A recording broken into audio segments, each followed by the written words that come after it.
अस्य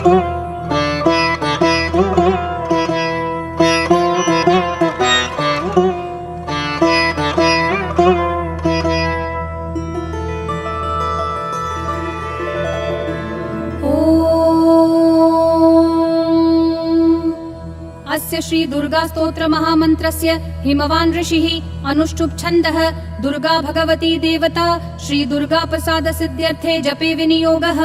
ध्यानम्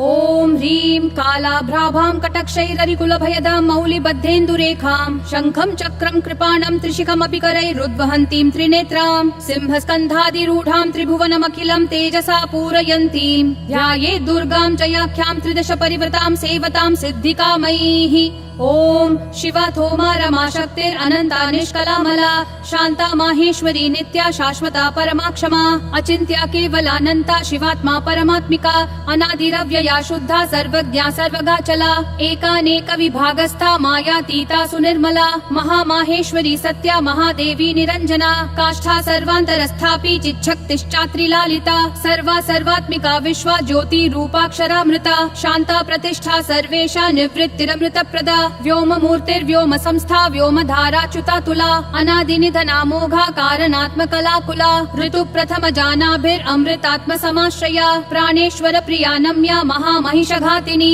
प्राणेश्वरी प्राणरूपा प्रधान पुरुषेश्वरी सर्वशक्ति कला कामा महिषेष्ट विनाशिनी सर्वकार्य नियंत्री च सर्वभूतेश्वरेश्वरी अंगदादिधरा चैव तथा मुकुटधारिणी सनातनी महानंदाकाशयोनिस्तथेच्यते चित्प्रकाश स्वरूपा च महायोगेश्वरेश्वरी महामाया सदुष्पारा मूल प्रकृतिरीशिका संसार योनिः सकला सर्वशक्ति समुद्भवा संसार पारा दुर्वारा दुर्निरीक्षा दुरासदा प्राणशक्तिश्च सेव्या च योगिनी परमा कला महाविभूतिर्दुर्दर्शा मूल प्रकृति संभवा अनाद्यनंत विभवा पर्यार्था पुरुषारणिः सर्गसित्यंत कृच्चैव सुदुर्वाच्या दुरत्यया शब्दगम्या शब्दमाया शब्दाख्यानंद विग्रहा प्रधान पुरुषातीता प्रधान पुरुषात्मिका पुराणी चिन्मया पुंसामिष्टदा पुष्टिरूपिणी पूतान्तरस्था कूटस्था महापुरुष संहिता जन्म मृत्यु जरातीता सर्वशक्ति स्वरूपिणी वाञ्छा प्रधान वच्छिन्न प्रधानानुप्रवेशिनी क्षेत्रज्ञा चिन्त्य शक्तिस्तु प्रोच्यते व्यक्त लक्षणा मलापवर्जिता नादिमया धृतय तत्विका प्रीतिश्च प्रकृतिश्चैव गुहावासा तथोच्यते महामाया नगोत्पन्ना तामसी च ध्रुवा तथा व्यक्ता व्यक्तात्मिका कृष्णा रक्ता शुक्ला ह्यकारणा प्रोच्यते कार्य जननी नित्य प्रसव धर्मिणी सर्ग प्रलय मुक्ता च सृष्टि स्थित्यंत धर्मिणी ब्रह्म गर्भा च दुर्विंश स्वरूपा पद्मवासिनी अच्युताह्लादिका विद्युत ब्रह्म योनिर्महालया महालक्ष्मी समुद्भाव भावितात्मा महेश्वरी महाविमान मध्यस्था महानिद्रा सकौतुका सर्वार्थधारिणी सूक्ष्मा ह्यविद्धा परमार्थदा अनंत रूपानंतार्था तथा पुरुष मोहिनी अनेकानेक हस्ता च कालत्रय विवर्जिता ब्रह्म जन्माहर प्रीता मतिर्ब्रह्म शिवात्मिका ब्रह्मेश विष्णु संपूज्य ब्रह्माख्या ब्रह्म संहिता व्यक्ता प्रथमजा ब्राह्मी महारात्रि प्रकीर्तिता ज्ञान स्वरूपा वैराग्य रूपा ह्यैश्वर्य रूपिणी धर्मात्मिका ब्रह्म मूर्ति प्रतिश्रुत पुमर्थिका अपां योनि स्वयंभूता मानसी तत्व संभवा ईश्वरस्य प्रिया पोक्ता शंकरार्थ शरीरिणी भवानी चैव रुद्राणी महालक्ष्मी स्थतांबिका महेश्वर समुत्पन्ना भुक्ति मुक्ति प्रदायिनी सर्वेश्वरी सर्ववन्द्या नित्य मुक्ता सुमानसा महेन्द्रोपेन्द्र नमिता शांकरीशानुवर्तिनी ईश्वरार्धासनगता माहेश्वर पतिव्रता संसार शोषिणी चैव पार्वती हिमवत्सुता परमानन्ददात्री च गुणाग्र्या योगदा तथा ज्ञानमूर्तिश्च सावित्री लक्ष्मी श्री कमला तथा अनंत गुण गंभीरा ह्युरो नीलमणि प्रभा सरोजनिलया गंगा योगी ध्येया सुरार्दिनी सरस्वती सर्वविद्या जगज्ज्येष्ठा सुमंगला वाग्देवी वरदा वर्या कीर्ति सर्वार्थ साधिका वागीश्वरी ब्रह्म विद्या महाविद्या सुशोभना ग्राह्य विद्या वेद विद्या धर्म विद्यात्म भाविता स्वाहा विश्वंभरा सिद्धि साध्या मेधा धृति कृतिः सुनीति संकृतिश्चैव कीर्तिता नरवाहिनी पूजा विभाविनी सौम्या भोग्य भाग भोगदायिनी शोभावती शांकरी च लोला माला विभूषिता परमेष्टि प्रिया चैव त्रिलोकी सुंदरी मता नंदा संध्या कामधात्री महादेवी सुसात्विका महामहिष दर्पग्नि पद्ममाला गहारिणी विचित्र मुकुटा रामा कामदाता प्रकीर्तिता पीतांबरधरा दिव्य विभूषण विभूषिता दिव्याख्या सोमवदना जगत् संसृष्टिवर्जिता निर्यंत्रा यंत्रवाहस्था नंदिनी रुद्रकालिका आदित्यवर्णा कौमारी मयूरवरवाहिनी पद्मासनगता गौरी महाकाली सुरार्चिता अदितिर्नियता रौद्री पद्मगर्भा विवाहना विरूपाक्षा केशिवाहा गुहापुरनिवासिनी महाफला नवद्यांगी कामरूपा सरिद्वरा भास्वद्रूपा मुक्तिदात्री प्रणत क्लेश भंजना कौशिकी गोमिनी रात्रिस्त्रिदशारी विनाशिनी बहुरूपा सुरूपा च विरूपा रूपवर्जिता भक्तार्ति शमना भव्या भवभाव विनाशिनी सर्वज्ञान परितांगी सर्वासुर विमर्दिका पिकस्वनी सामगीता भवांक निलया प्रिया दीक्षा विद्याधरी दीप्ता महेन्द्रा हितपातिनी सर्वदेवमया दक्षा समुद्रान्तरवासिनी अकलंका निराधारा नित्य सिद्धा निरामया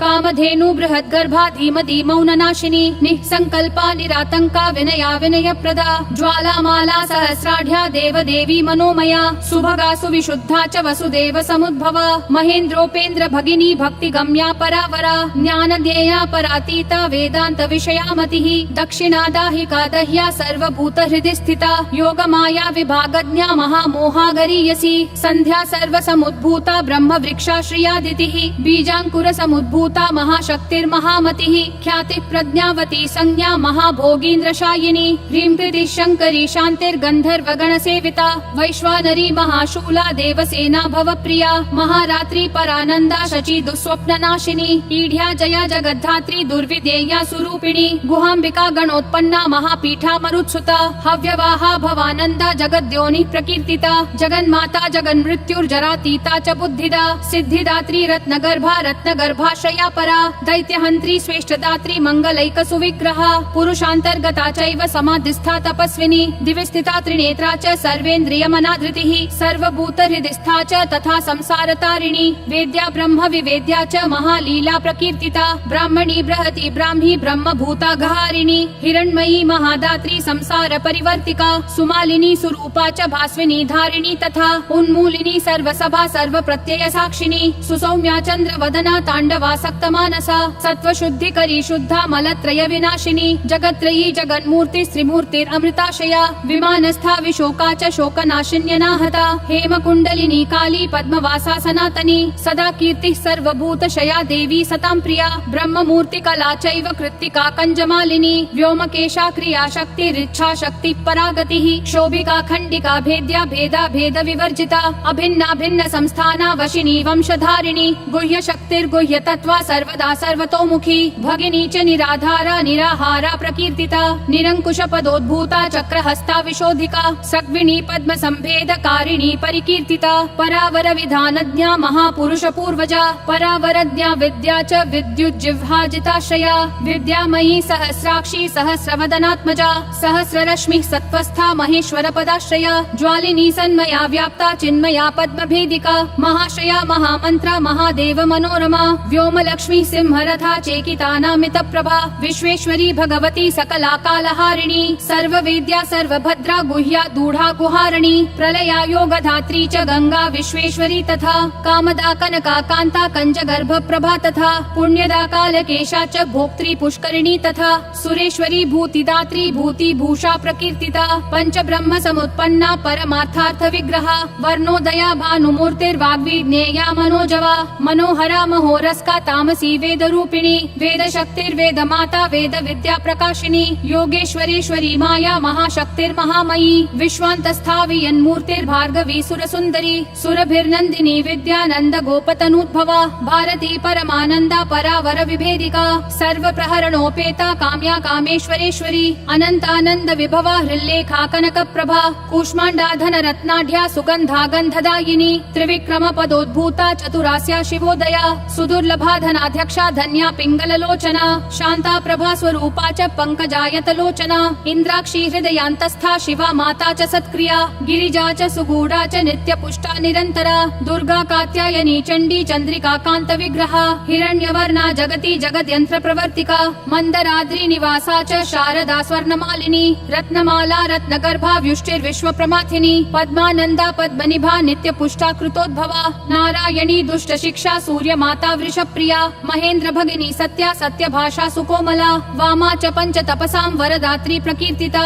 वाच्य वर्णेश्वरी विद्या दुर्जया दुरतिक्रमा कालरात्रिर्महावेगा वीरभद्रप्रिया हिता भद्रकाली जगन्माता भक्तानां भद्रदायिनी कराला पिङ्गलाकारा कामभेत्री महामनाः यशस्विनी यशोदा च षडध्वपरिवर्तिका शङ्खिनी पद्मिनी संख्या सांख्य योग प्रवर्तिका चैत्रादिर्वत्सरारूढा जगत् सम्पूर्णीन्द्रजा शुम्भग्नि खेचराराध्या कम्बुग्रीवा बलीडिता खगारूढा महेश्वर्या सुपद्मनिलया तथा विरक्ता गरुडस्था च जगति हृद्गुहाश्रया शुम्भादिमथना भक्त हृद्गवरनिवासिनी जगत्त्रयारणी सिद्ध संकल्पा कामदा तथा सर्वविद्यानदात्री च नल्पकल्मषहारिणी सकलोपनिषद्गम्या दुष्ट दुष्प्रेक्ष्य सत्तमा सद्वृता लोक संव्याप्ता तुष्टि पुष्टि क्रियावती विश्वामरेश्वरी चैव भुक्ति मुक्ति प्रदायिनी शिवाधृता लोहिताक्षी सर्पमाला विभूषणा निरानन्दा त्रिशूलासी धनुर्बाणादिधारिणी अशेषध्येय मूर्तिश्च देवतानां च देवता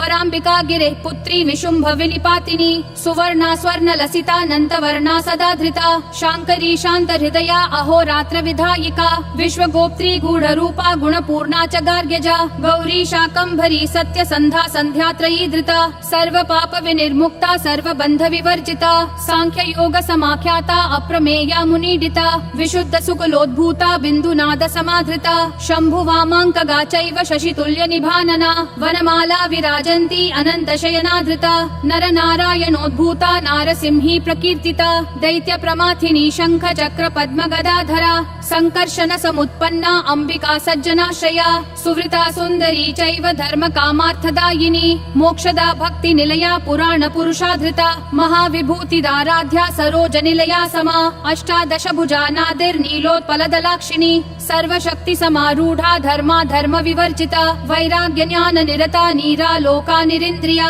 विचित्र गहनाधारा शाश्वत स्थान वासिनी ज्ञानेश्वरी पीतचेला वेद वेदांग पारगा मनस्विनी मन्युमाता महामन्यु समुद्भवा अमन्युरमृता स्वादा पुरंदर परिष्ठुता अशोच्या भिन्न विषया हिरण्य रजत प्रिया हिरण्य जननी भीमा हेमा भरण भूषिता विभ्राजमाना दुर्येया ज्योतिष्टोम फलप्रदा महानिद्रा समुत्पत्तिर अनिद्रा सत्य देवता दीर्घा ककुद्मिनी पिंग जटाधारा मनोद्यधीः महाश्रया रतोत्पन्ना तमः पारे प्रतिष्ठिता त्रितित्व माता त्रिविधा सुसूक्ष्मा पद्म संश्रया शान्त्यतीत कलातीत विकारा श्वेत चेलिका चित्रमाया शिवज्ञान स्वरूपा दैत्यमाथिनी काश्यपी काल सर्पा भवेणिका शास्त्र योनिका त्रयी मूर्ति क्रिया मूर्तिश्चतुर्वर्गा च दर्शिनी नारायणी नरोत्पन्ना कौमुदी कान्तिधारिणी कौशिकी ललिता लीला परावर विभाविनी वरेण्य अद्भुत महात्म्या वडवा वामलोचना सुभद्रा चेतनाराध्या शान्तिदा शान्तिवर्धिनी जयादिशक्ति जननी शक्ति चक्र प्रवर्तिका त्रिशक्ति जननी जन्या शतसूत्र परिवर्णिता सुधौत कर्मणाराध्या युगान्त दहनात्मिका संकर्षिणी जगद्धात्री काम योनि किरीटिनी ऐन्द्री त्रैलोक्य नमिता वैष्णवी परमेश्वरी प्रद्युन्म जननी बिंब समोष्ठी पद्मलोचना मदोत्कटा हंस गति प्रचंडा चंड विक्रमा वृषाधीशा परात्मा च विंध्या पर्वतवासिनी हिमवन्मेरु निलया कैलास पुरवासिनी चाणूरहन्त्री नीतिज्ञा काम रूपा त्रयी तनुः व्रतस्नाता धर्मशीला सिंहासन निवासिनी वीरभद्रा धृता वीरा महाकाल समुद्भवा विद्याधरार्चिता सिद्ध साध्याराधित पादुका श्रद्धात्मिका पावनी च मोहिनी अचलात्मिका महाद्भुता वारिजाक्षी सिंह वाहन गामिनी मनीषिणी सुधावाणी वीणा वादन तत्परा श्वेत वाहनि शेव्या च लसन्मतिररुन्धवी हिरण्याक्षी तथा चैव महानंद प्रदायिनी वसुप्रभा सुमाल्याप्त कंधरा पंकजानना परावरावरारोहा सहस्रनयनार्चिता श्रीरूपा श्रीमती श्रेष्ठा शिवनाम्नी शिवप्रिया श्रीप्रदाशित कल्याणा श्रीधरार्ध शरीरिणी श्रीकलानंत दृष्टिश्च यक्षुद्रारातिसूदनी रक्तबीज निहंत्री च दैत्य संग विमर्दिनी सिंहारूढ़ा सिंहिकास्या दैत्य शोणितपायिनी सुकीर्ति सहिताच्छिन्न संशया रसवेदिनी गुणाभिरामा नागारी वाहना निर्जरार्चिता नित्योदिता स्वयं ज्योतिः स्वर्णकाया प्रकीर्तिता वज्रदण्डाङ्किता चैव तथा मृत संजीविनी वज्रच्छन्ना देवदेवी वर वज्रस्व विग्रहा मांगल्या मंगलात्मा च मालिनी माल्यधारिणी गंधर्वी तरुणी चांद्री खड्गायुधधरा तथा सौदामिनी प्रजानंदा तथा प्रोक्ता भृगुद्भवा एकानंगा च शास्त्रार्थ कुशला धर्मचारिणी धर्म सर्वस्ववाहा च धर्मा धर्म विनिश्चया धर्म शक्ति धर्ममया धार्मिकानां शिवप्रदा विधर्मा विश्वधर्मज्ञा धर्मार्थान्तर विग्रहा धर्मवर्ष्मा धर्मपूर्वा धर्म पारंगतांतरा धर्मोपदेष्ट्री धर्मात्मा धर्मगम्या धराधरा कपालिनी शाकलिनी कला कलित विग्रहा सर्वशक्ति विमुक्ता च कर्णिकार धराक्षरा कंस प्राणहरा चैव युग धर्मधरा तथा युग प्रवर्तिका प्रोक्ता त्रिसंध्याध्येय विग्रहा स्वर्गापवर्गदात्री च तथा प्रत्यक्ष देवता आदित्या दिव्य गंधा च दिवाकर निभ प्रभा पद्मासनगता प्रोक्ता खड्ग बाण शरासना शिष्टा विशिष्टा शिष्टेष्टा शिष्ट श्रेष्ठ प्रपूजिता शतरूपा शतावर्ता विततारा समोदिनी सूर्येन्दुनेत्रा प्रद्युम्न जननी सुष्ठुमायिनी सूर्यान्तरस्थिता चैव सत्प्रतिष्ठत विग्रहा निवृत्ता प्रोच्यते ज्ञान पारगा पर्वतात्मजा कात्यायनी चण्डिका च चण्डी हैमवती तथा दाक्षायणी सती चैव भवानी सर्वमङ्गला धूम्रलोचन हन्त्री च चण्डमुण्ड विनाशिनी योग निद्रा योग भद्रा समुद्रतनया तथा देव प्रियङ्करी शुद्धा भक्त भक्ति प्रवर्धिनी त्रिनेत्रा चन्द्र मुकुटा प्रमथार्चित पादुका अर्जुनाभीष्ट दात्री च पाण्डव प्रियकारिणी कुमार लालनासक्ता हर बाहूपधानिका विघ्नेश जननी भक्त विघ्न स्तोम प्रहारिणी सुस्मितेन्दुमुखी नम्या जया प्रिय सखी तथा अनादि निधना प्रेष्ठा चित्र माल्यानुलेपना कोटि चंद्र प्रतीकाशा कूट जाल प्रमाथिनी कृत्या प्रहारिणी चैव मारणोच्चाटनी तथा सुरासुर प्रवन्द्यांग्री मोहंग्री ज्ञानदायिनी षड्वैरी निग्रहकरी वैरि विद्राविणी तथा भूत सेव्या भूतदात्री भूत पीडा विमर्दिका नारदस्तुत चारित्रा वरदेशा वरप्रदा वामदेवस्तुता चैव कामदा सोमशेखरा दिक्पाल सेविता भव्या भामिनी भावदायिनी स्त्री सौभाग्य प्रदात्री च भोगदा रोगनाशिनी व्योमगा भूमिगा चैव मुनि पूज्य पदाम्बुजा वन दुर्गा च दुर्बोधा महादुर्गा प्रकीर्तिता इतीदं कीर्तिदं भद्र दुर्गा नाम सहस्रकम् त्रिसन्ध्यं यः पठेत् नित्यं तस्य लक्ष्मी स्थिरा भवेत् ग्रहभूत पिशाचादि पीडा नश्यत्य संशयम् बालग्रहादि पीडायाः शान्तिर्भवति कीर्तनात् मारिकादि महारोगे पठतां सौख्यदं नृणाम् व्यवहारे च जयदं शत्रुबाधा निवारकम् दम्पत्यो कलहे प्राप्ते मिथ प्रेमाभिवर्धकम् आयुरारोग्यदं पुंसां सर्वसम्पत्प्रदायकम् विद्याभिवर्धकम् नित्यं पठतामर्थ साधकम् शुभदं शुभकार्येषु पठतां शृणुतामपि यः पूजयति दुर्गां तां दुर्गा नाम सहस्रकैः पुष्पै कुङ्कुम सम्मिश्रै स तु यत्काङ्क्षते हृदि तत्सर्वं समवाप्नोति नास्ति नास्त्यत्र संशयः यन्मुखे ध्रियते नित्यं दुर्गा नाम सहस्रकम् किं तस्येतर मन्त्रौघै कार्यं धन्यतमस्य हि दुर्गा नाम सहस्रस्य पुस्तकं यद्गृहे भवेत् न तत्र ग्रह भूतादि बाधा स्यान् मंगलास्पदे तद्गृहं पुण्यदं क्षेत्रं दानी सान्निध्यकारकम् एतस्य स्तोत्र मुख्यस्य पाठक श्रेष्ठ मन्त्रवित् देवतायाः प्रसादेन सर्वपूज्य सुखी भवेत् इत्येतन्नगराजेन कीर्तितं मुनिसत्तमा गुह्यात् गुह्यतरं स्तोत्रं त्वयि स्नेहात् प्रकीर्तितं भक्ताय श्रद्धधानाय केवलं कीर्त्यतामिदं हृदि धारय नित्यं त्वं देव्यनुग्रह साधकम् इति श्री स्कान्द पुराणे स्कन्दनारद संवादे दुर्गा सहस्रनाम स्तोत्रम् सम्पूर्णम्।